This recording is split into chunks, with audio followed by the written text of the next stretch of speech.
Olá, estamos começando mais um episódio do nosso podcast, o quarto episódio do podcast Fala Mercado, e hoje é especial, porque eu tô com uma equipe aqui muito especial. E é claro, o nosso convidado, que é presidente do IBF Minas Gerais, CFO da Prime Holding, estrategista em finança, mestre, professor, conselheiro independente. O currículo é grande, hein, seu Júlio? Bem-vindo. Fique à vontade aqui, viu? Muito obrigado, eu que agradeço o convite, muito feliz de estar aqui, a Atro é uma referência, Fabinho, né, Alexandre, Marcelo, a gente vai bater um papo super legal aqui sobre finanças, mercado, estratégia. Tem Prazer muita estar coisa aqui. pra gente conversar, né? Muita coisa. Muito assunto polêmico. Reforma tributária, principalmente. Ixi, esse aí vai 2 horas de bate-papo. E para me acompanhar aqui nessa conversa, meus parceiros, sócio Fábio, diretor comercial aqui do Atacado, cuida do segmento PJ. Fábio, obrigado por estar aqui com a gente. É um prazer, Júlio, Alexandre. Vamos ter uma oportunidade boa para debater vários assuntos aí importantes. Do meu lado, meu parceiro, assessor de investimentos de ponta, Alexandre Pinheiro. Bem-vindo.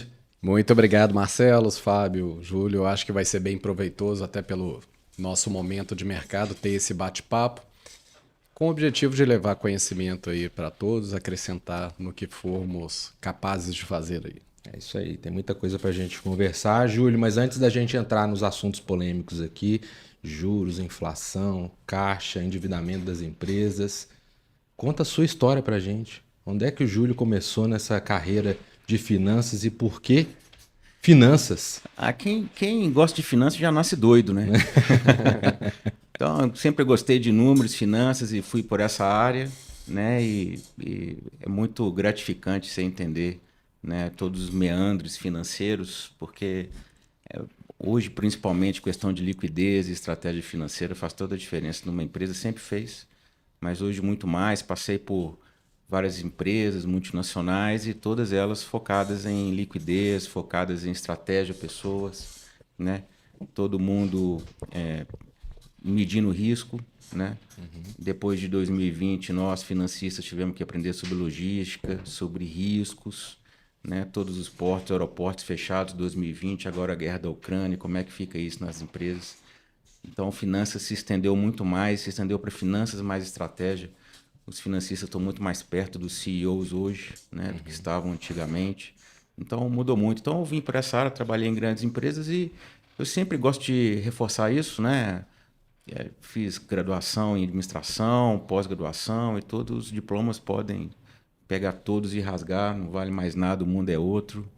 O mestrado agora ainda está valendo, que eu terminei ano passado, mas a gente tem que pensar 90% futuro e 10% passado, porque 6 meses para frente o mundo já muda muito mais rápido do que no passado. Então, esse é o grande desafio e é muito gostoso esse desafio. Pode-se considerar que cada empresa dessa é uma pós-graduação, Júlio? É um doutorado.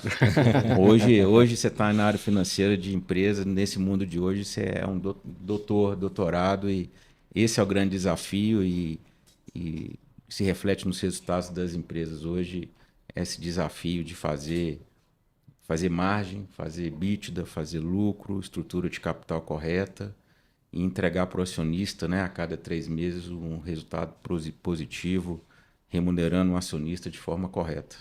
Esse é o grande desafio. Ou seja, o CFO que parou ali de estudar antes de 2020 não tem espaço no mercado. Não tem espaço. Hoje esqueçam, eu sempre, né, reforço, esqueçam aquele financista, sabe, intrínseco e que não tem nenhuma dinâmica com outras áreas, não quer aprender e só lê sobre finanças e tem que ler mesmo, porque a parte técnica é importante. Mas você tem hoje o profissional de finanças tem que entender de pessoas, muito de pessoas. Os números vêm através das pessoas. Né? Os números não vêm, a não ser que eu coloque aqui na Atron dinheiro e renda, os juros compostos, né? Os juros e renda, não faço nada e rende, está certo. Mas nas empresas os números vêm através das pessoas. Exato. E o profissional de finanças que não entender isso, ele está defasado, que não entender de estratégia, que não entender, né, todos os meandros do mercado, entender Brasil, que já é um desafio enorme, sentir o mercado do Brasil, entender o mercado internacional e fazer esse link com o seu segmento específico. Sabe como é que ele vai ter uma comunicação, um engajamento correto com a equipe dele, na execução correta, para explicar lá, né, até do pessoal de compras, lá da ponta, que se ele conseguir 5% a menos numa compra de um parafuso, ele vai estar melhorando a lucratividade lá na ponta, né? Então, esse é o grande desafio. Ou seja, as empresas hoje, você considera que são mais integradas, né, as áreas? Porque, assim, é uma impressão que pode ser uma impressão minha. No passado, o CFO ele era uma caixa apartada no negócio corporativo, né? Ficava ali digamos, na sua torre de marfim, né? Com os números, analisando o balanço, DRE, buscando entregar resultado, mas, na verdade, quem faz o resultado ali na ponta são as pessoas, igual você falou, né? Exato. Antigamente você tinha é uma impressão minha, que essa caixa era bem afastada. Né? É uma verdade ou... Ela foi muito afastada, né? Hoje ela não deve ser mais e está cada vez mais descendo essa torre, estamos pegando o elevador e descendo, né, digamos, né, pro chão de fábrica. Cada vez mais dinâmica. Dinâmica, para entender que finanças é um complemento de vários índices, várias coisas que acontecem dentro da empresa que o profissional de finanças, né? E eu falo profissional de finanças porque a gente está falando de analista de finanças, a gente está falando de coordenador, a gente está falando de controle, de CFO, diretor financeiro, até acionista. Então, tem que entender todos esses meandros, né? Ficar pensando ali no fluxo de caixa, importante mas no endividamento, importantíssimo hoje, mas tudo dentro de um contexto. Se você contextualizar, que a gente chama de narrativa correta, você tem um engajamento. E para você fazer essa narrativa correta, você tem que entender de estratégia, você tem que entender do negócio. Muito mais amplo do que apenas finanças. E entrando no mundo nosso, né? Como transmitir isso para a equipe sobre juros e inflação? É um desafio também, né? Você tocou no... Esse ponto era o próximo ponto de discussão. Era um ponto, mas já que você comentou sobre, vamos dizer, vamos falar de juros, então. Essa dinâmica nova, né? Como transmitir tudo isso para o chão de fábrica, né? Para as pessoas alinhado com o objetivo da empresa. Alinhado com o né? objetivo da empresa. Quer dizer, é um desafio, imagino que constante, né? Exato. Vamos falar então, por exemplo, vamos pegar sobre inflação, né? Os Estados Unidos, a inflação batendo forte, o Fed subindo os juros, zona do euro, mesma coisa, a Alemanha, né, com juros agora alta, a Inglaterra também. No Brasil, a gente está tendo uma deflação agora, mas é importante começar a prestar atenção se realmente está começando a impactar na sua vida, né? Se você efetivamente gasta menos de gasolina e de supermercado, né? Mas a gente plano tem de saúde, a gente tem o índice, né, da deflação, mas para as empresas é um dos pontos mais importantes, porque quando você tem inflação, o que impacta? O seu consumidor ele tem menos dinheiro para comprar. E quando ele tem menos dinheiro para comprar, você fatura menos, você tem menos margem, você tem menos lucro, você faz menos investimento. E se você tem essa discrepância muito grande, você começa a demitir, começa a ter prejuízo e o governo arrecada menos. Né? Então, a inflação ela faz esse tipo de movimento, ela tira valor da cadeia inteira da sociedade. Né?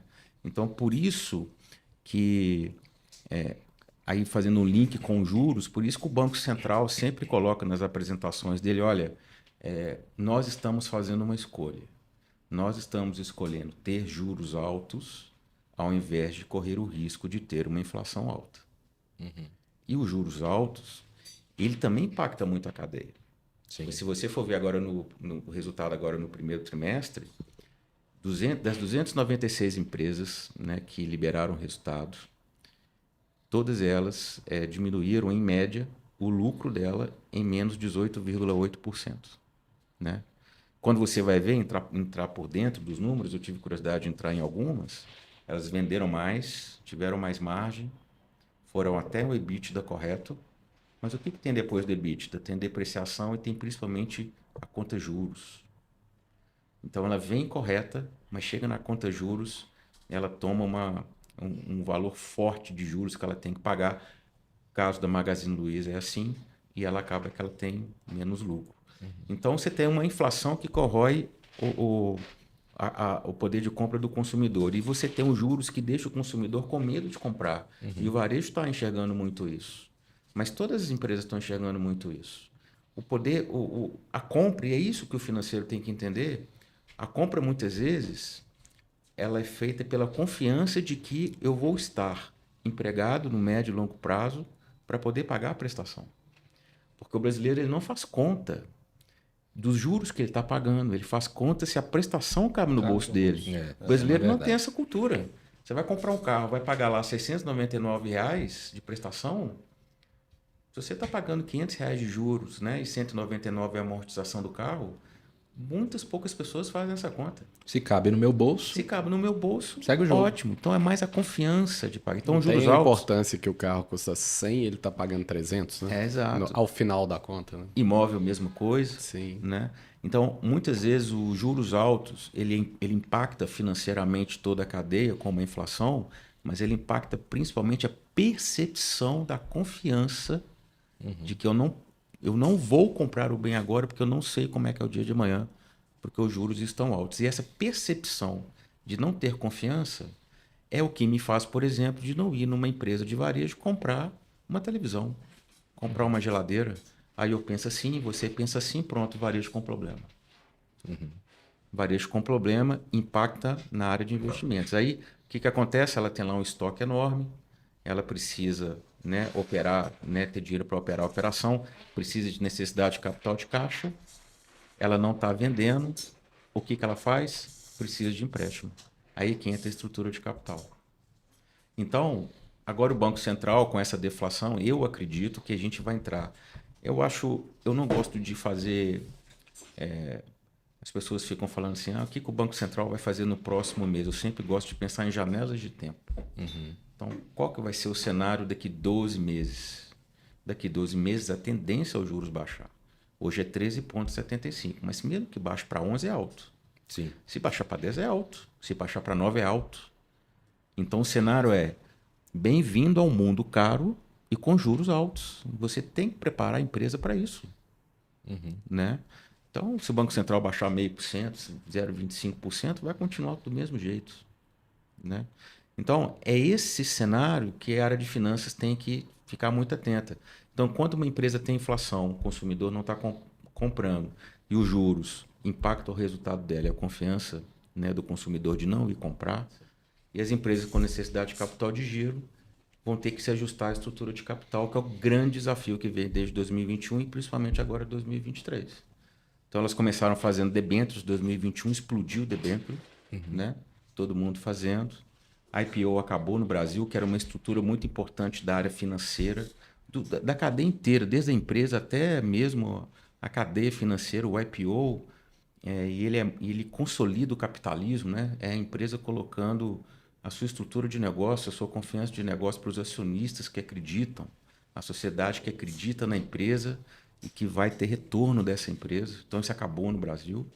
Né? Aumento de capital, poucos acionistas, né, colocando dinheiro nas empresas, até porque a incerteza é muito grande. E agora a gente está começando a ver, saiu agora o Localiza, saiu o Direcional, que fizeram muito bem feito a questão do follow-on. Né? Então elas... Aproveitando a janela de mercado. Né? Aproveitando a janela e outras... Curta janela de mercado. Né? Exato. Saiu hoje a MRV também fazendo isso. Então, o grande desafio do financeiro é pensar inflação, pensar juros, que a gente vai ter uma janela para diminuir e ajustar a estrutura de capital. Né? É claro, o ideal é não ter endividamento, mas o que está acontecendo é que as empresas estão com endividamento tão grande que elas estão tendo que diminuir e não está tendo jeito de diminuir. E o resultado é muito preocupante, visto a quantidade de recuperações, empresas em recuperações judiciais que entraram este ano no Brasil, muito maior que 2012 e também nos Estados Unidos. Não só aqui. Então a inflação, ela vai diminuir? Ela já está diminuindo. Os juros, a tendência a diminuir é diminuir. Penso positivo? Penso positivo, mas ainda temos um grande equilíbrio, um grande risco. Não podemos fazer besteira com relação à estrutura de capital das empresas, porque é aí que entra o prejuízo e vai para a recuperação judicial. Esse já seria o ponto, né?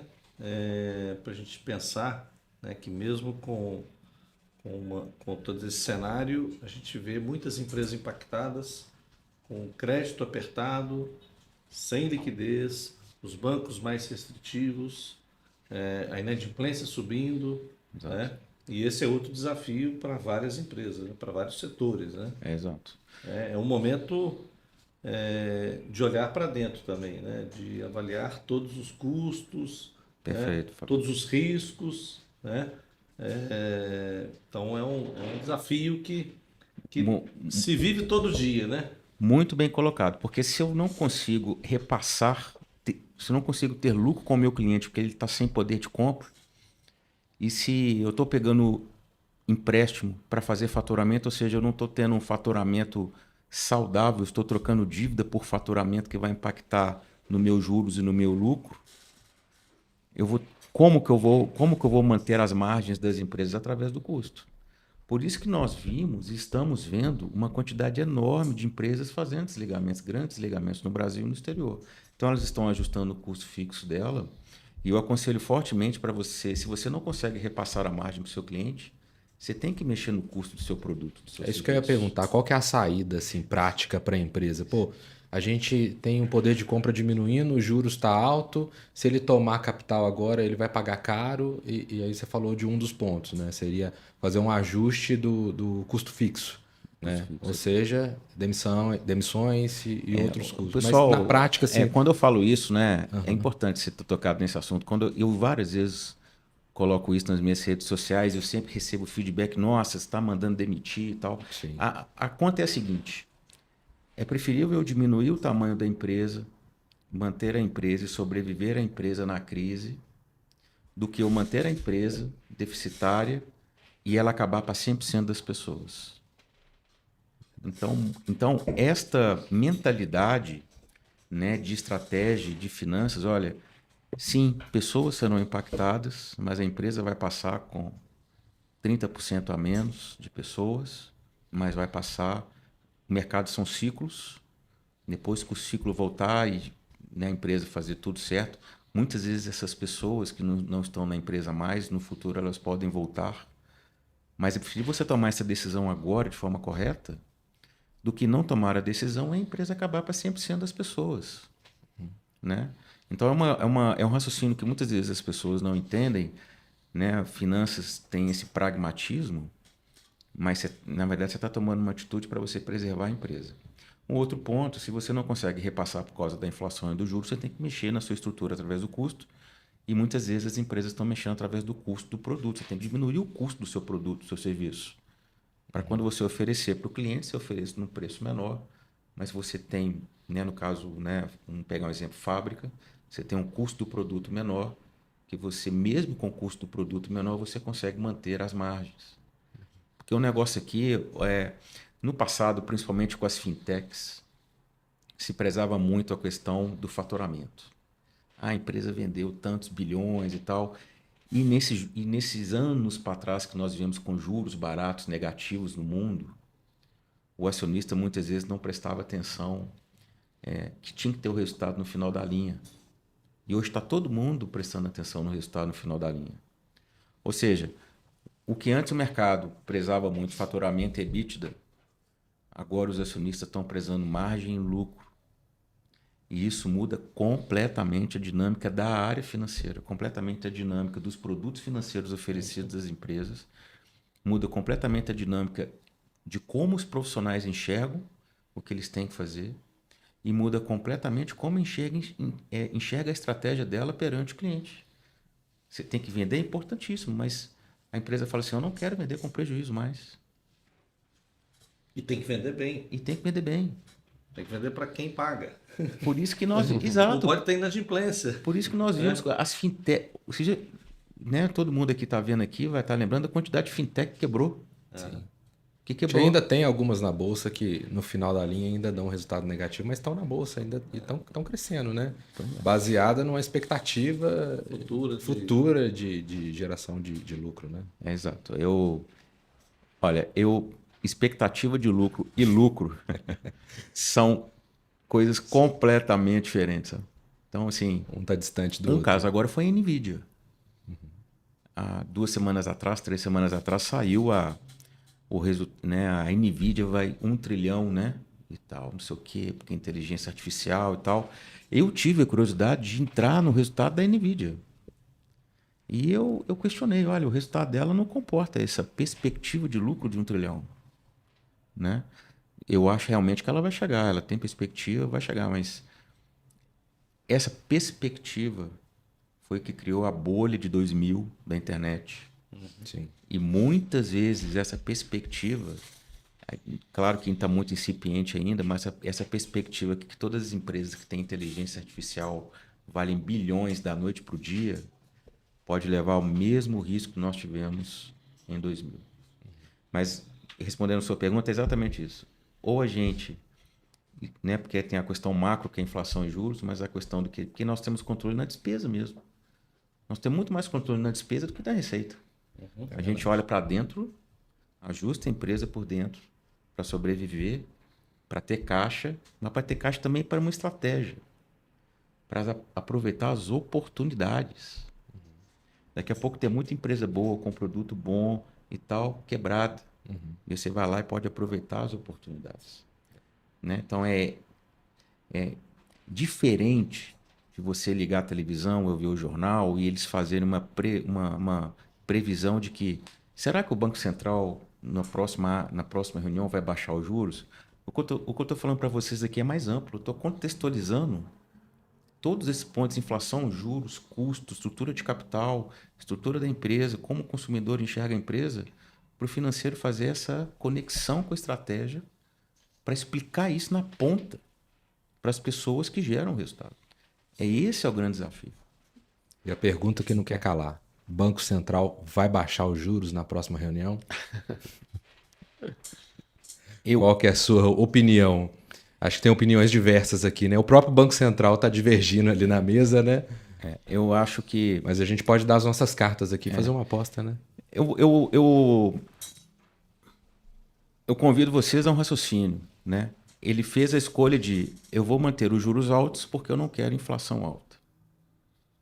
A partir do momento que a gente está tendo deflação no Brasil, esse raciocínio ele se responde por si só. A questão é saber o tempo. Mas é aquilo que eu coloquei, mesmo que ele baixe mês que vem, vamos supor que ele baixe 0,5%. Vamos supor que daqui 2 anos o juros está 11%. Mesmo assim é caro. Então a pergunta é, vamos ter ainda que conviver com juros altos durante muitos anos. O juros não vai a 2% igual estava 1 ano e meio atrás. É muito difícil. A gente pode até chegar nisso daqui 3 anos, 4 anos, mas vamos pegar nos próximos 12 meses, mesmo baixando os juros paulatinamente, ainda é um mundo de juros altos. Sim. Durante um bom tempo. Durante um bom tempo. E não só no Brasil, né? Exato. Isso é oportunidade, né? Até para a área financeira, aí falando de investimento pessoais, por isso que está todo mundo indo para renda fixa. Sim. Tem uma... Não é verdade? Tem um grande fluxo comprando juros, né? É o retorno do rentista, né? Exatamente. O famoso 1% ao mês. Exatamente. Se você... E aí é uma coisa que eu escuto muito, a questão politizada, né? Se você tirar a política do contexto, você tem grandes oportunidades de fazer investimentos a juros atrativos que vai te dar uma rentabilidade muito grande. Ah, mas está penalizando as empresas? Sim. Né? Mas enquanto os juros não baixarem, isso é um fato, você tem grandes oportunidades pessoais de investimento. Né? Então você tem que pensar não o que deveria ser. Você tem que pensar o seguinte: o que está acontecendo agora, como eu posso raciocinar oportunidades, riscos e prejuízos e quais ações eu posso tomar na minha vida pessoal, na empresa. Né? Se você for... a reforma tributária, nós vamos entrar posteriormente. Eu acho que deveria ser assim. Ela vai acontecer. Virou uma onda de 30 metros. Você não volta com ela mais. Não tem jeito. Então, qual é o risco? Você tem que agora medir o risco. É a mesma coisa com juros, mesma coisa com inflação. A mesma coisa com a cadeia da área financeira, com os produtos, e aí a Atro faz isso muito bem, com os produtos que oferece para os clientes. Um ponto aqui, né, o Fabinho falou aqui do custo, mas tem também a questão da trava do dólar. Né? O dólar agora baixou, hoje deu uma pancada para cima. Uma previsibilidade que não dá para ter se não fizer isso, né, Júlio? Hoje deu uma pancada para cima de 1,5%, 4,90%, mas a gente estava trabalhando há 2 anos atrás com 5,30%, 5,40%. Aí a política interfere muito nisso. né? Alguém fala da política, o dólar baixa muito, alguém fala da política, o dólar aumenta muito, a volatilidade é muito grande, ninguém travando o dólar, e aí você, né, importou hoje para pagar daqui um mês, você não sabe quanto que vai estar o dólar daqui um mês. Até entrando nesse ponto de política monetária, o que você está vendo assim do Banco Central nessa atuação agora, né? Mantendo os juros, muita gente acreditando que o juro já era para ter começado a cair. Pelo que eu percebi, você acredita que está no momento certo, porque a gente ainda não tem uma inflação controlada desse ponto de vista. Como que você vê isso, essa atuação do Banco Central? Você acredita que tem sido assertiva? Eu acredito que ela foi bem responsável. Ela enxergou, olha, ela foi de 2% a dezembro do ano passado, chegando aos 11, aos 13, mas ela deu uma... De todos os países do mundo, foi o Brasil é que fez esse movimento. Mais forte, né? Então ele enxergou assim, olha, vamos A Europa está começando a fazer agora, né? vamos ter uma inflação forte. Como a gente estava, né, no último período aí entrando um pouco no tempo da política, como a gente estava com a eleição, né, com um monte de coisa acontecendo, a gente não teve essa conversa sobre Banco Central como estamos tendo agora. E até porque a gente estava vendo a inflação subir, o Brasil estava com a inflação de 10%. Aí veio um incentivo de semestre no combustível para baixar a inflação, o mundo inteiro fez isso, né? E sem entrar no mérito se foi certo ou errado, foi um instrumento que aconteceu para baixar a inflação. A gente tinha um risco de inflação alta. Então, eu acho que eles foram muito responsáveis. E eu tenho cuidado, né? Tudo que eu falo e tudo que eu coloco nas redes, de sempre argumentar. Que eu acho que você tem o direito de discordar de mim, mas o meu respeito com você, para você discordar de mim, aí eu explicar para você corretamente como eu estou pensando. Então, muitas vezes nas minhas redes, eu coloco a apresentação do presidente do Banco Central comentada. Então, você entra lá e fala, eu acho que o Banco Central está fazendo certo. Mas por quê? Você pode baixar lá, no LinkedIn, lá, a apresentação e está comentada. Você vai ver como eu estou pensando. Você pode discordar de tudo. Mas o meu respeito é mostrar para você como eu estou pensando. Pronto. É isso que a gente tem que fazer. Como a discussão ficou muito de extremos, o que nós estamos fazendo aqui, né? o que nós estamos fazendo aqui hoje é uma coisa muito importante e rara, essa discussão de alto nível. Né? Então, a melhor coisa do mundo é você sentar com uma pessoa que argumenta e discorda de você. Verdade. Então, eu acho sim que o Banco Central eu acho que ele foi muito responsável. Não concordo com essa crítica forte ao presidente do Banco Central, porque todo mundo esquece que não é o presidente do Banco Central. E eu canso de falar isso e as pessoas o Banco Central é como se fosse o Supremo Tribunal Federal. São várias pessoas que tomam uma decisão. Por isso da ata. Né? É por isso que existe a ata. Exatamente. A ata são várias pessoas que tomam a decisão. Então, quando a gente falando assim, já vou voltar na questão, o presidente do Banco Central não quer baixar os juros. Não, é um comitê.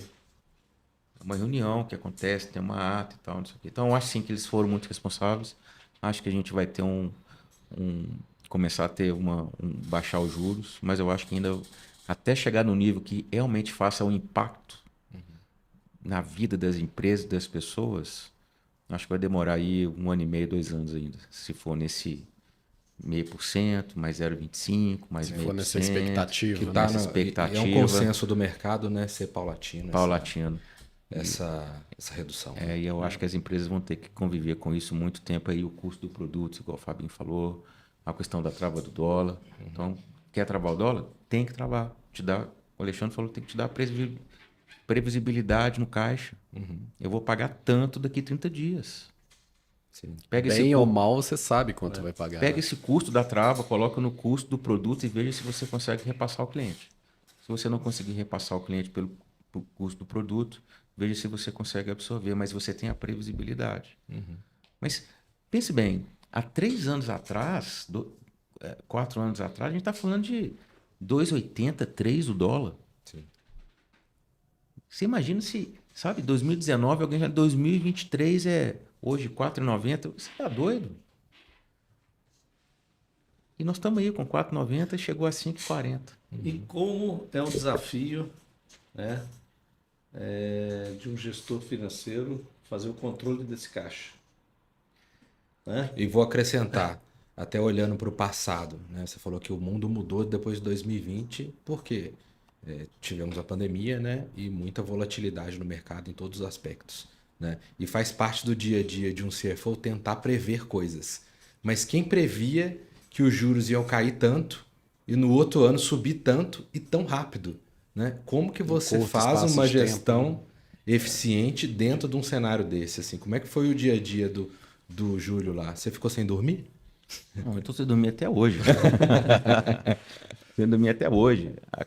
A questão é que uma gestão eficiente, ela não é pensada quando o juro está alto ou ele está baixo. Uma questão eficiente, ela é pensada todo dia.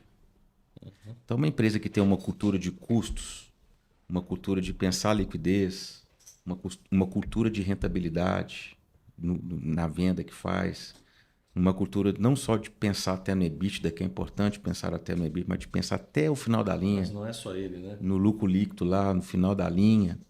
Quando você tem essa cultura de pensamento, esse pensamento independente, quando vem os juros altos, automaticamente você está preparado. O que aconteceu?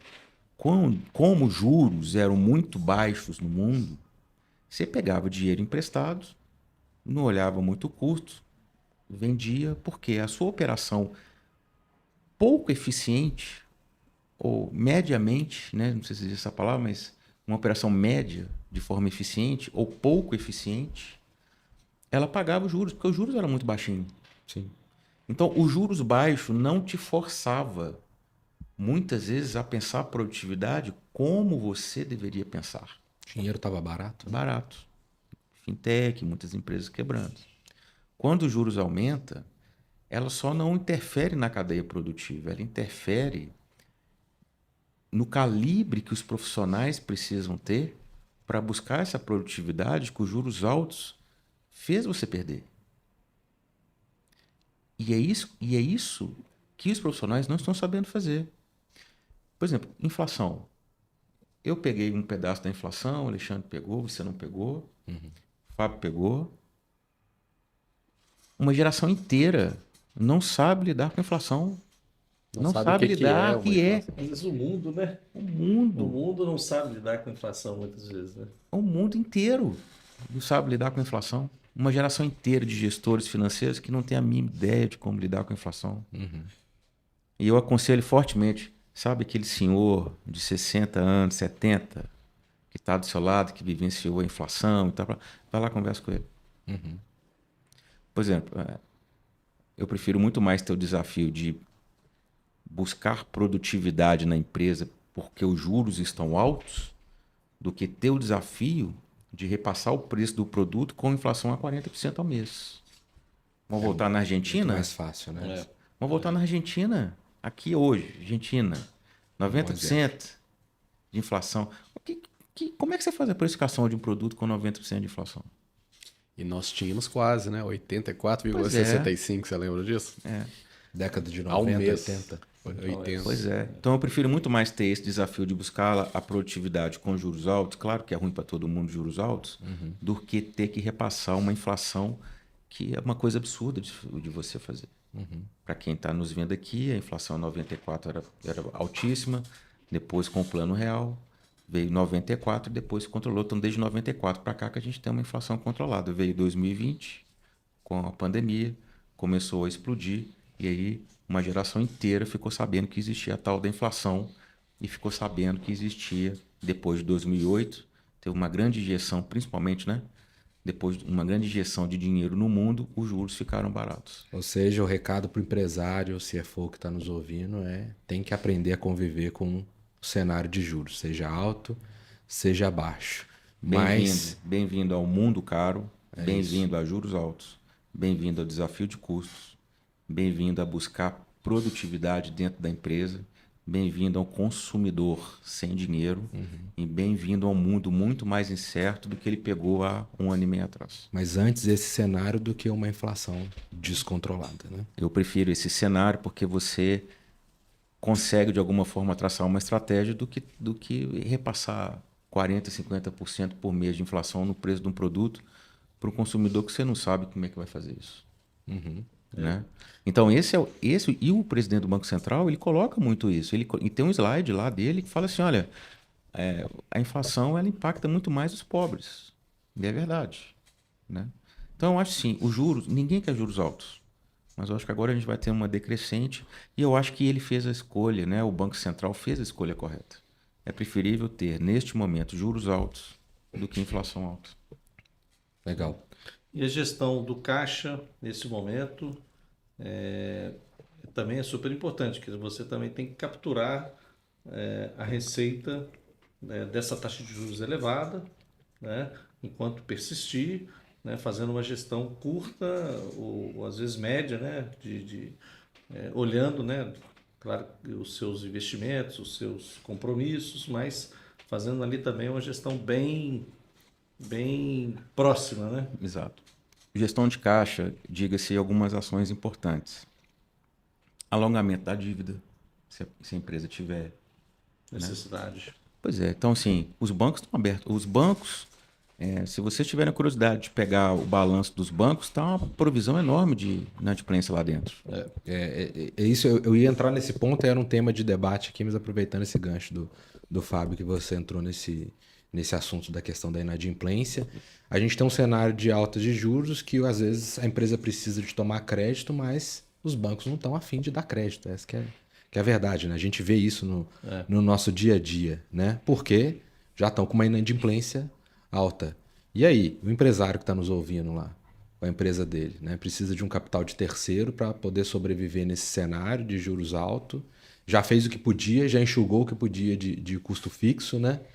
Como que a gente faz? Inibe expansão, né? Inibe tomada de recursos para novos negócios, né? Para novos Exato. Até porque, investimentos, né? pela ótica dos bancos também, quando você fala em juros altos, você está automaticamente aumentando também o risco do crédito pela inadimplência, né? Porque isso é um fato. Exato. Os bancos, eles assustaram muito com Americanas. Querendo ou não, foi um impacto. Né? Impacta lá na ponta, impacta. Eles assustaram muito.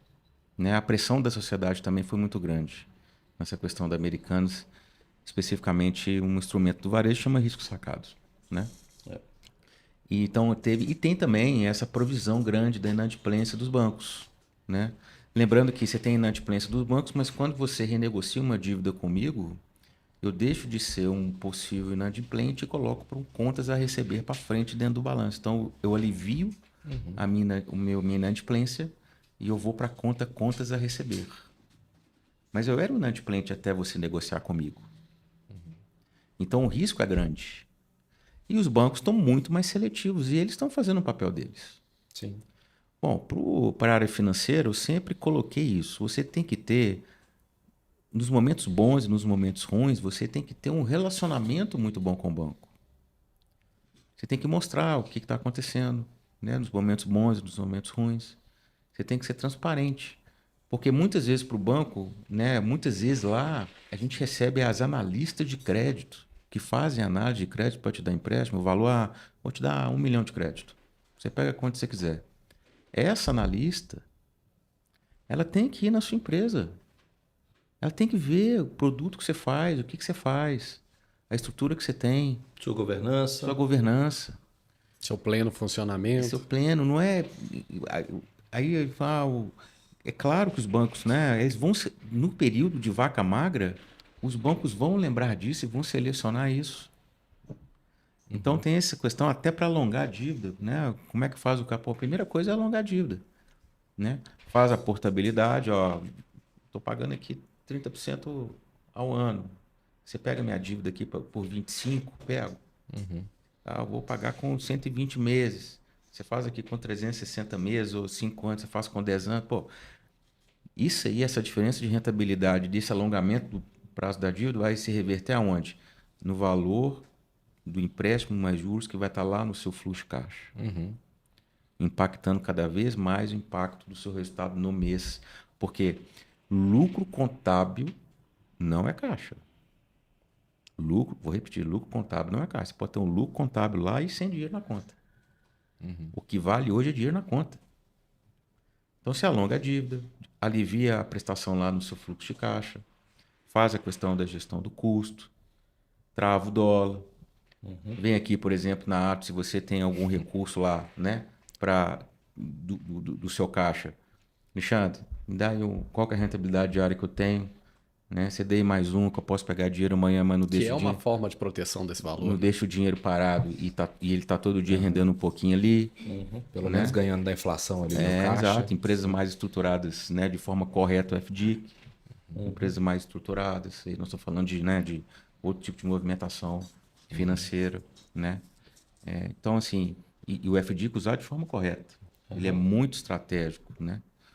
Então, assim, tem instrumentos porque o caixa, do mesmo jeito que os números são resultado das pessoas, o caixa ele é resultado de várias ações dessas todos os dias que refletem no caixa. Não existe caixa por caixa. Sim. Existem ações corretas que se refletem no caixa. Do mesmo jeito que você vai fazer um investimento, né? Aqui na Atro, aqui, pessoa física que vai render o fruto para você no futuro, o seu caixa, pessoa física, está aumentando pela ação correta que você fez de investir. Empresa, a mesma coisa. Todos os dias as ações de custo que a gente está conversando aqui irão se refletir no caixa. E com relação à inadimplência, é rever o crédito do cliente, o score do cliente. Você sair emprestando para todo mundo é um risco grande. Então, você tem que sair emprestando igual o banco. O banco está mais seletivo, você também ter que ser mais seletivo. Mas, Júlio, você está falando que a empresa vai diminuir de tamanho, a empresa vai diminuir o movimento dela. É isso. Enquanto esse período de incerteza ser dessa forma, é preferível fazer esse movimento de redução. É claro que a gente não quer isso, mas se tiver que fazer, é preferível fazer para ter uma empresa até mais saudável. Quando você começa a fazer isso, você começa a fazer algumas perguntas de produtividade e acaba que muitas empresas ou vão para a recuperação judicial, ou quebram mesmo, ou saem melhores. Ou seja, para você pensar no longo prazo, você tem que olhar para o curto também. Exato. Porque o mercado é cíclico, né? Exato. Às vezes você tem que tomar ações no curto prazo, preservando o longo prazo. É isso que a gente está falando aqui. E fazer gestão, né, de crédito não é fácil. Não é. As empresas, né, nos bancos, né, a gente vê muita informação não confiável, né, muito balanço não confiável, muitas empresas não auditadas, né, governança falha ou nula. Né, então, a gente acaba Isso tudo convivendo dificulta, muito. né, o Tudo isso acesso ao dificulta, crédito encarece o crédito. Encarece e né, dificulta. Dificulta, inibe, às vezes empresas ainda sem uma sucessão definida, né? Tendo que administrar todas essas questões, né? De uma maneira muito importante também na gestão aí do CFO. Você quer voltar então no assunto crédito? Vamos lá, né? O meu ponto aqui para o Júlio, né? A gente está muito acostumado, Júlio, a ver empresas com pouca transparência, empresas que não têm o seu balanço auditado, empresas que têm uma governança muito falha, né, ou nula, muitas vezes, tá?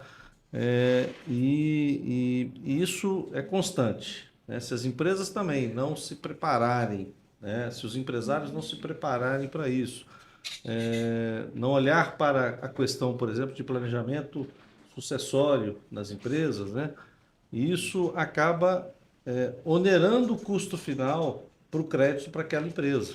Né? Então, eles têm que ter um olhar também para a governança e para esses itens, olhando que isso vai trazer benefício para ela. É um investimento. Talvez não no custo. curto prazo, mas no médio prazo, muito benefício. Né? Exatamente. Até porque, principalmente no momento em que os bancos estão num momento mais restritivo, né? Então, quanto mais tiver uma transparência, quanto melhor uma governança, com certeza a qualidade do crédito, né, Fábio, vai ser bem mais eficiente para a empresa.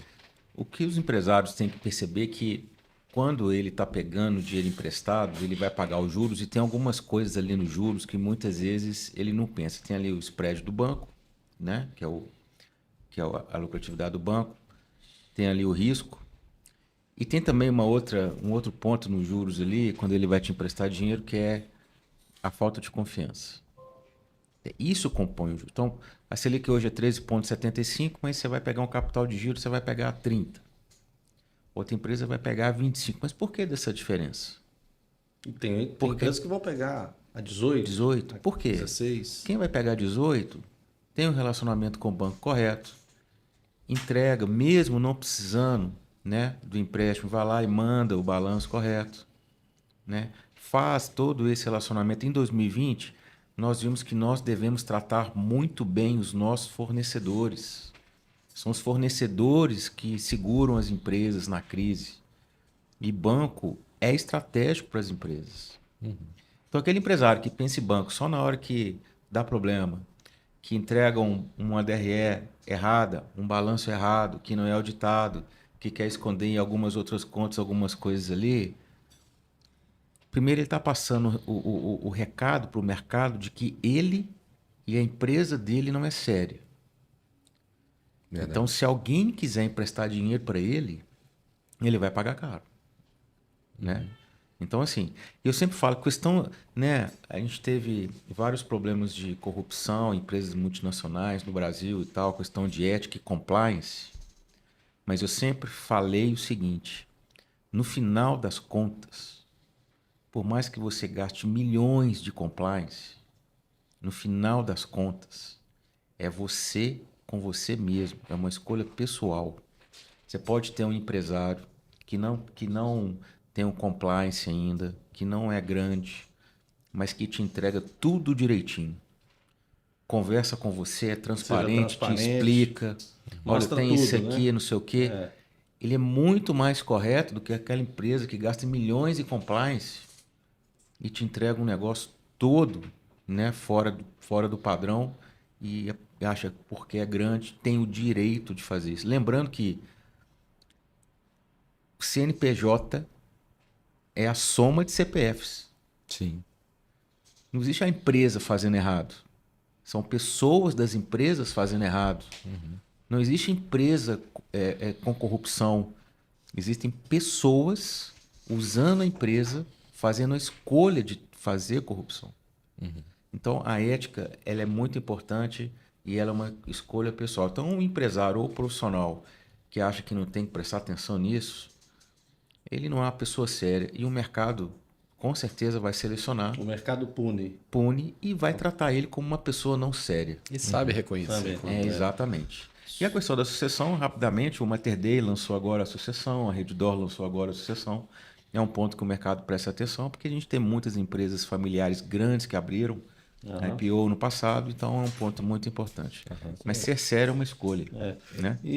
Mas eu vou também só abrir uma oportunidade aqui que às vezes passa despercebido para muitas empresas, que é olhar para o mercado de capitais. Olhar para a debênture, como você falou, olhar Excelente para o ponto. CRA, olhar para o CRI, né? Olhar para outros instrumentos que o mercado está criando, né? As notas comerciais, né? Muitas vezes sem IOFs, e não só olhar para bancos. Compromissadas.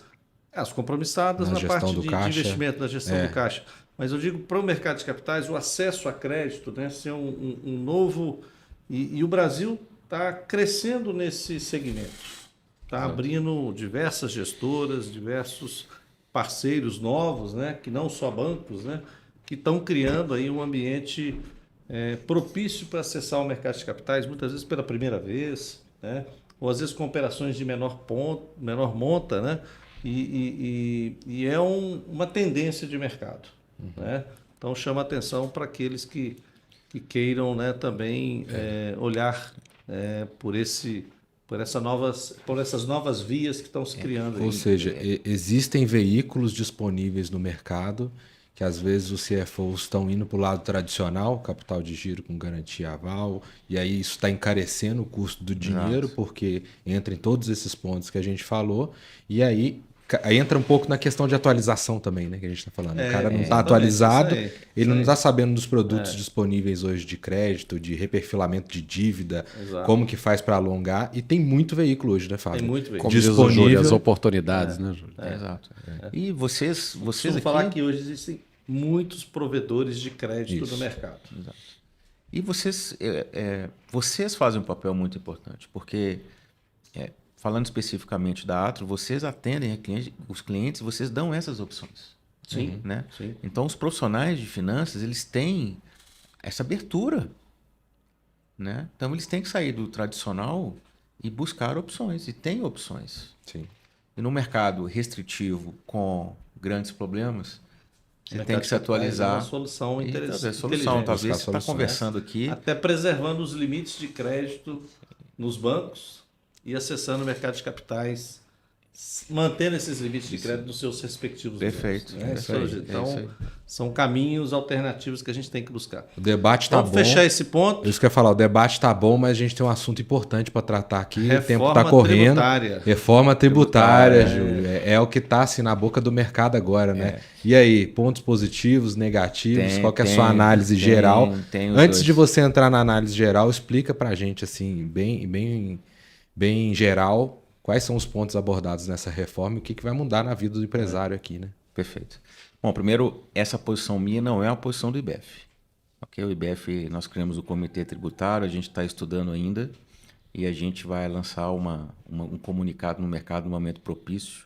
Então, Mas eu posso dizer, em linhas gerais, aí, respondendo a sua pergunta, é necessário fazer. A gente não dá conta, o sistema não dá conta mais de pagar 33% de imposto municipal, estadual e federal desse jeito que é, nessa complicação que é, né? Nessa quantidade de lei de CMS que existe. Né? Então, é impossível você se atualizar com as leis tributárias. Nem é possível também você pagar 33%. Né? Mas você acha que essa alíquota vai mudar? Já te cortando e entrando bem direto ao ponto. Eu acho que tem grande chance. Porque assim, só pela simplificação você já começa a ter uma possível... E aí é a questão que eu vou tocar dos pontos a serem questionados. Estou até olhando aqui para ver se tem alguma novidade. Mas Existe nada uma ainda. possível oportunidade da gente reduzir, mas com certeza ela vai simplificar com o CBS e com o IBS. Né? Então ela vai simplificar. Um grande ponto que está para a indústria vai ser muito benéfico, que vai acabar com o imposto em cadeia da indústria. Né? O agro, pelo que eu vi, mantém a mesma coisa. Para o serviço, sim, é um grande questionamento. Se aumenta para o serviço, se não aumenta para o serviço. Né? Mas, de toda forma, nós não podemos mais conviver como é hoje. E não é porque nós não podemos conviver porque é hoje no Brasil, porque hoje estamos fora da competitividade mundial. Nenhuma empresa vem para o Brasil produzir essa carga tributária. E como a gente está no mundo cada vez mais interligado, né, é muito melhor eu importar um produto de outro país, pagando o custo de importação, fica mais barato ainda para eu vender aqui do que produzir no Brasil. A gente tem que consertar isso. A gente tem que mudar essa dinâmica, né? Tem que mudar. Os incentivos fiscais que todo mundo bate vão acabar em 2033. Muitas vezes as empresas são eficientes pelos incentivos fiscais e não pela produtividade. Acabando, aí sim, nivela para todo mundo e aí nós vamos brigar por produtividade, por produto de qualidade. Né? Então, tem essa dinâmica. Por outro lado, que é a grande reflexão que eu faço, é a rapidez com que isso está acontecendo. Então, está todo mundo se questionando, por exemplo, a cesta básica aumenta ou não aumenta? Para a construção civil, vai ter impacto ou não vai ter impacto? O fundo, né, de compensação dos estados, como é que vai ser? Esse conselho, né, que os estados vão participar, os municípios, da gestão do dinheiro. Dividendos. Como é que vai ser isso? Né? Por que isso? Porque está muito rápido e não deu tempo, né, de ler a regra inteira. Ou seja, vai ser votado, nós estamos fazendo o podcast, está sendo votado hoje. Agora. Agora. Se não me engano, se não for, vai ser liberado agora o texto final. O texto final. Sem todo mundo conhecer, né? Então, assim, o texto final, ele tem que ser, né? A reforma é necessária, mas o texto final tem que ser liberado antes para todo mundo, né, estudar e ver os impactos. As empresas querem saber os impactos. E tem uma outra coisa que eu acho desnecessária, que é um risco, que não existe nessa reforma tributária a alíquota específica. Não existe qual será. Se vai ser 10, se vai ser 20, se vai ser 25, vai ficar posteriormente para uma lei complementar. Então imagina, você vai alugar um apartamento, você vai receber o contrato de aluguel e o valor a gente vê depois, assim como o reajuste. É isso que está acontecendo. Ah, não, você assina o contrato aqui, olha, o reajuste e o valor a gente vê depois. Você negocia um contrato de uma venda, você não sabe quanto você vai pagar de imposto. Através de um aditivo que no instrumento, né, do Congresso é a lei complementar. Então, eu fico me perguntando, eu acho que pelo que eu vi hoje, né, não adianta mais você falar que é contra ou a favor, virou uma onda de 30 metros, vai acontecer. Desta forma, com prós e contras. E aí vem o grande ponto dos financistas. Ok, vai acontecer? Vai. O que vai ter na lei? O que não vai ter? O que vai ser o risco que nós conhecemos? Vou ajustar a empresa, vou ajustar a minha vida pessoal, porque vai acontecer. Não adianta mais. Nos anos 90, a gente tinha aquela pergunta assim, se é a favor ou contra a globalização? Nos anos 90 era assim. Como se a sua opinião de ser contra influenciasse alguma coisa? Ela aconteceu. A reforma tributária, a mesma coisa. Ela vai acontecer.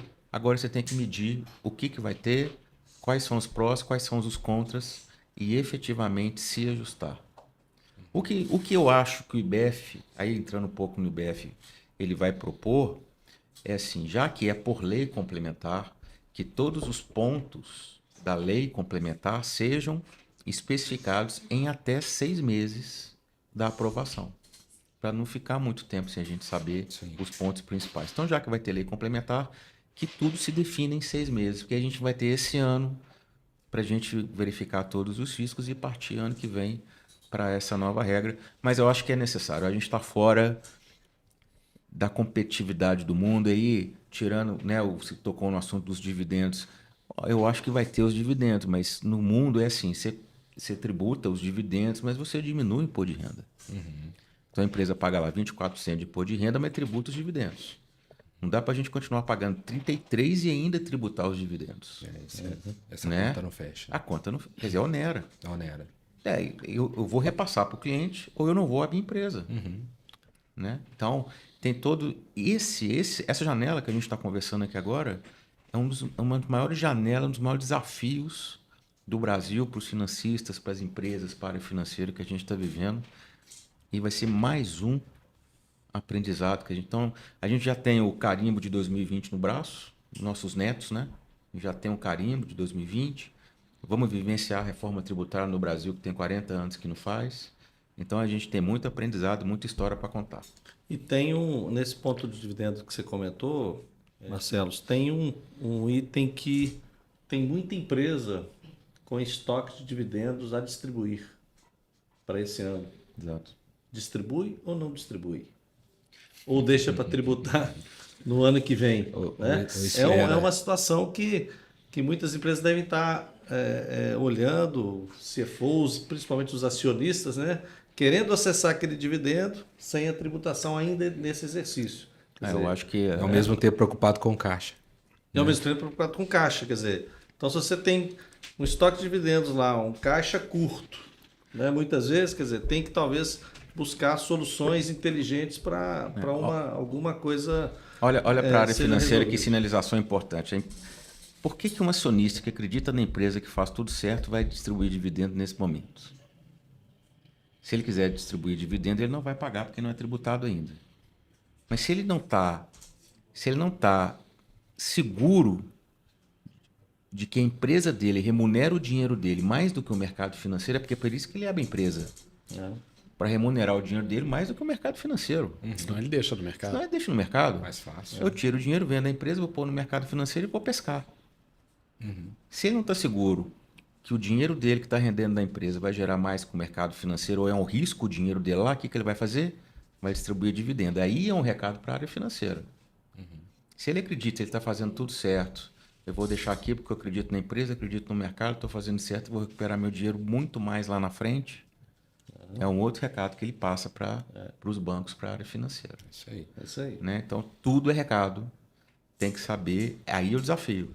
Tem que saber o que eu chamo de sentir o mercado, tem que saber ler o mercado. Perceber. Pouquíssimos profissionais São poucos. conseguem fazer essa leitura Verdade. dessa forma. O bate-papo tá excelente. Acho que a gente tem que marcar um outro podcast, viu, Júlio? Só para falar de reforma tributária. Até porque a gente vai ter mais informações daqui a Exato. alguns dias Acho que vale a pena. sobre essa reforma. Acho que vale a pena. Exato. E aí eu queria te agradecer. Foi uma honra receber você aqui nesse eu agradeço. episódio. Queria bater mais papo, mas nosso tempo tá se esgotando aqui. Obrigado pela sua presença, viu? Eu que agradeço, parabéns pela iniciativa, né? Isso aqui é espetacular para os clientes da Atos, para os clientes da área financeira. Quanto mais conhecimento, melhor. É um Obrigado. prazer também tê-lo aqui queria- conosco. Obrigado pela Também presença. queria agradecer, Fábio. Júlio, né, o convite. Foi muito importante para nós, né? Um representante de destaque, né, em Minas, recém, né, divulgado pela revista Mercado Comum. Exato. Um destaque na economia mineira. Parabéns. Obrigado. Muito obrigado aí. Alexandre, palavras finais? Bom, eu acho que tentamos aí contribuir com o máximo de informações possível, trazendo aí um convidado de peso, novamente aí sempre agradecendo, Júlio, e dizer o seguinte, o trabalho que você vem fazendo não só como CFO, mas mais recentemente como um divulgador e o enriquecedor do público com conhecimento é muito importante. O Brasil precisa disso, o Brasil precisa de mais conhecimento. Parabéns aí, muito obrigado. E final, Obrigado. vamos para cima? Vamos para cima. Vamos pra Vamos cima. pra Vamos pra cima. Obrigado. Até o próximo episódio. Valeu.